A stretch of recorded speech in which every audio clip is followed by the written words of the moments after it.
பண்ணலாம். அகிலா தேர்வில் 80% மதிப்பெண்களை பெற்றாள். அவள் பெற்றது 576 மதிப்பெண்கள் எனில் அந்த தேர்வின் மொத்த மதிப்பெண்களை காண்கன்னு சொல்லியிருக்காங்களா. இப்போ இதுல அகிலா பெற்ற மொத்த மதிப்பெண்கள் 576, அவள் பெற்ற மதிப்பெண்களின் சதவீதம் 80%. இப்போ மொத்த மதிப்பெண்களை நாம எக்ஸ்ன்னு எடுத்துப்போம். இப்போ இங்க எக்ஸ்ல 80%ன்றது 576, எக்ஸின் 80% தான் நமக்கு எவ்வளவு கொடுத்திருக்காங்க, 576 கொடுத்திருக்காங்களா. இப்போ x into 80/100 equal to 576. இப்போ x equal to நமக்கு என்ன கிடைக்கும், அப்போ 100/80. இந்த 0 கேன்சல் ஆயிடும். 2 4 2 5 10.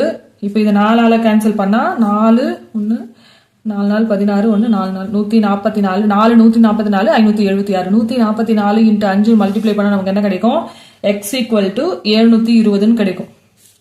இப்போ x தான் நாம என்ன எடுத்திருக்கோம், மொத்த மதிப்பெண்களை தான் x எடுத்திருக்கோம். இங்க தேர்வின் மொத்த மதிப்பெண்களை தான் கேட்டிருக்காங்க. அப்போ ஆன்சர் ஆப்ஷன் A.